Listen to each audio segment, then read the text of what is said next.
Image ज्ञान संगम पर आप लोगों का स्वागत है। आज हम आपके लिए कक्षा 10 सामाजिक विषय के नागरिक शास्त्र के हिस्से में जाति, धर्म और लैंगिक मसलों पर 25 बहुविकल्पी प्रश्न लेके आए हैं। बच्चों, पहला प्रश्न है, इनमें से कौन सा मामला पारिवारिक कानून के अंतर्गत आता है? विवाह और तलाक, गोद लेना, उत्तराधिकार या उपरोक्त में सभी। तो बच्चों, इसमें जो है विवाह और तलाक, गोद लेना और उत्तराधिकार, ये सभी प्रकार के जो है मामले पारिवारिक कानून के हैं, इसलिए इसमें ऑप्शन डी आपका सही होगा। अगला प्रश्न है, भारतीय संविधान के बारे में इनमें से कौन सा कथन गलत है? यह धर्म के आधार पर भेदभाव को रोकता है, यह एक धर्म को राजकीय धर्म घोषित करता है, यह सभी व्यक्तियों को किसी भी धर्म को मानने की आज़ादी देता है, यह धार्मिक समुदायों में समानता सुनिश्चित करता है। तो बच्चों, यह एक धर्म को राजकीय धर्म घोषित करता है, यह बात गलत है और बाकी सभी बातें सही है। तो इसमें आपका जो है ऑप्शन बी सही होगा।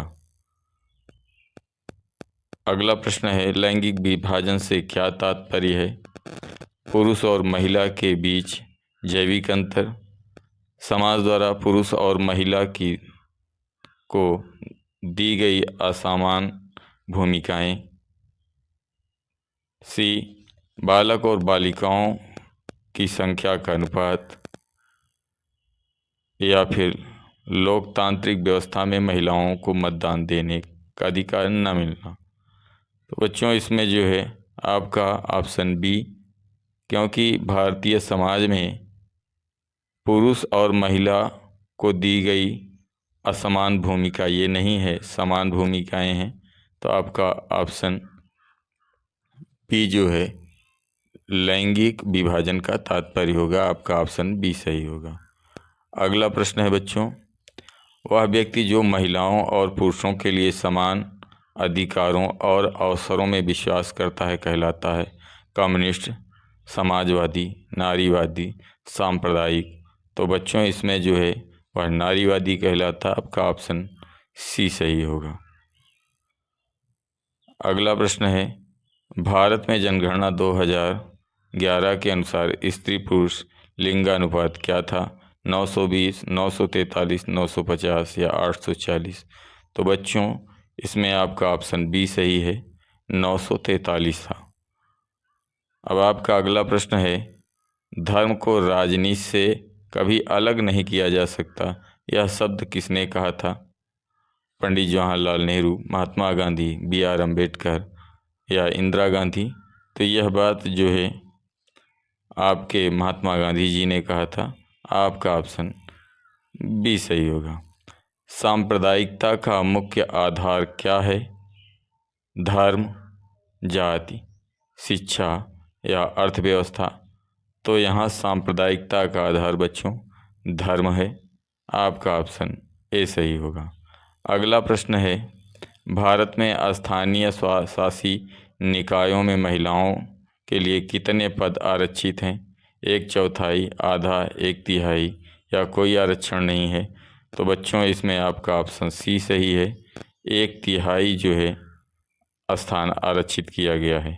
अगला प्रश्न है, जाति व्यवस्था को तोड़ने में इनमें से किस समाज सुधारक का महत्वपूर्ण योगदान रहा? Jyotiba Phule, doctor B R. अम्बेडकर, पेरियर स्वामी नाइकर, उपयुक्त में सभी। तो बच्चों, इनमें जो है आपके जो है समाज सुधारक हैं, सभी लोगों ने जो है भाग लिया है समाज सुधार के लिए जाति व्यवस्था को तोड़ने में। तो इसमें आपका ऑप्शन डी सही हो जाएगा, उपयुक्त सभी।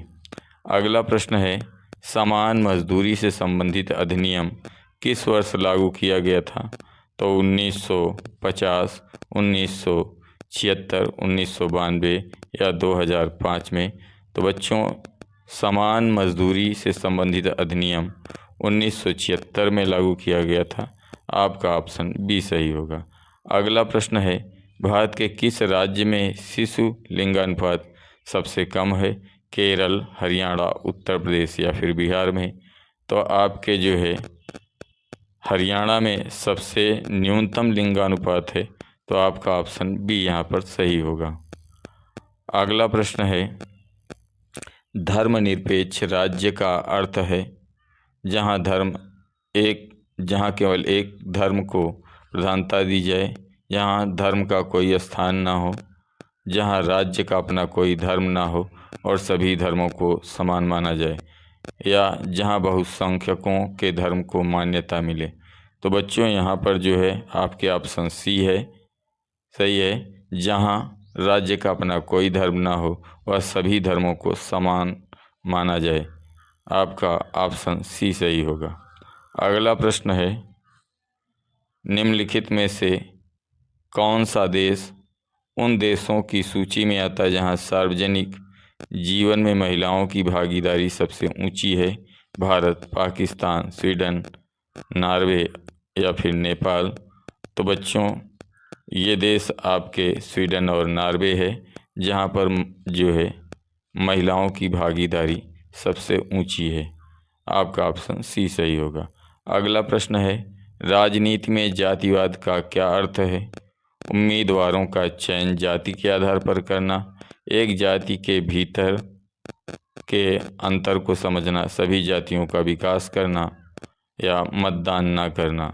तो बच्चों इसमें आपके ऑप्शन ए सही है, उम्मीदवार का चयन जाति के आधार पर करना, ये जातिवाद का अर्थ होता है।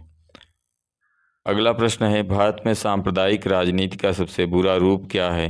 धर्म के आधार पर वोट मांगना, धार्मिक प्रतीकों का प्रयोग करना, सांप्रदायिक दंगे और हिंसा, विशेष धर्म के लिए अलग कानून?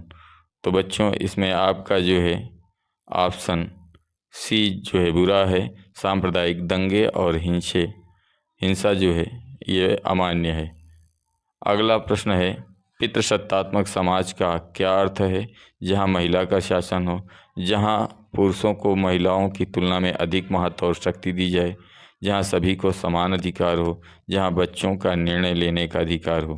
तो बच्चों यहाँ पर जो है आपका ऑप्शन बी है, इसका जो है सही उत्तर है, जहां पुरुषों को महिलाओं की तुलना में अधिक महत्व दिया जाता है, आपका ऑप्शन सी इसका सही जवाब होगा।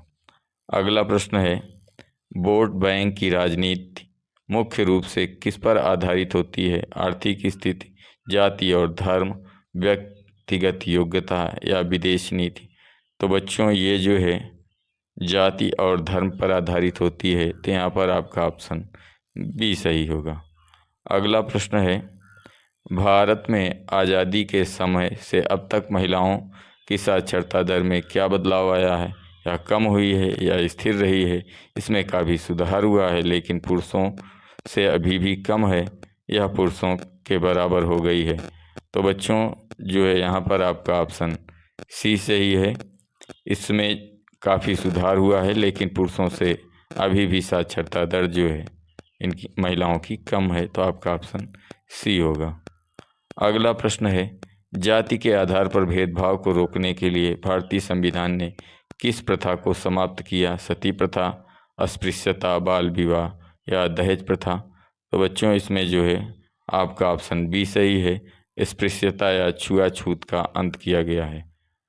अगला प्रश्न है, भारत में वर्तमान में लोकसभा में महिलाओं का प्रतिनिधित्व लगभग कितना प्रतिशत है? 5%, लगभग 14 से 15%, 33% या 50%? तो बच्चों इस प्रश्न का जो है वर्तमान में महिलाओं की जो भागीदारी है लोकसभा में वह 14 से 15% है, ऑप्शन बी सही होगा।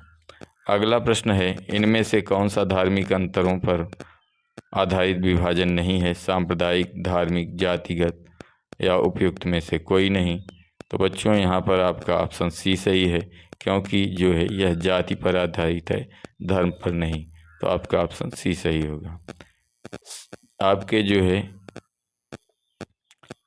श्रम का लैंगिक विभाजन घर के अंदर क्या दर्शाता है?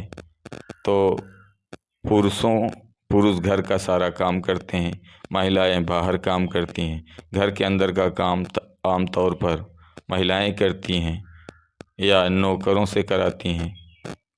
काम का कोई विभाजन नहीं होता। तो बच्चों, इसमें आपका ऑप्शन सी सही है। जो है घर का अंदर के काम आमतौर पर महिलाएं या नौकरों के द्वारा कराया जाता है। तो आपका ऑप्शन सी सही होगा। अगला प्रश्न है, जब हम कहते हैं कि जाति राजनीति को प्रभावित करती है तो इसका एक सकारात्मक पहलू क्या हो सकता है? समाज में तनाव बढ़ना, दबे कुचले वर्गों को अपनी बात रखने और सत्ता में हिस्सेदारी का मौका मिलना, केवल अपनी जाति के विकास पर ध्यान देना, भ्रष्टाचार बढ़ाना। तो बच्चों, इसमें जो है आपका ऑप्शन बी सही है। दबे कुचले वर्गों को अपनी बात रखने और सत्ता में हिस्सेदारी का मौका मिलना जो है इस बात पर आधारित है। आपका ऑप्शन बी सही होगा। अगला प्रश्न है आपके, भारतीय संविधान की किस अनुसूची में भाषाओं का उल्लेख जो सांस्कृतिक विविधता को दर्शाता है किया गया है? 7वीं, 8वीं, 9वीं या 10वीं अनुसूची? तो बच्चों, ये जो है आपके 8वीं अनुसूची में भाषा संबंधित विवरण है। तो आपका ऑप्शन बी सही होगा। इस सेशन का अंतिम प्रश्न है आपके, वह प्रक्रिया जिसके द्वारा लोग एक गांव या छोटे समूह से निकलकर शहरों में बस जाते हैं क्या कहलाती है? वैश्वीकरण, शहरीकरण, आधुनिकीकरण या निजीकरण? तो बच्चों, यह प्रक्रिया शहरीकरण कहलाती है। आपका ऑप्शन बी सही होगा।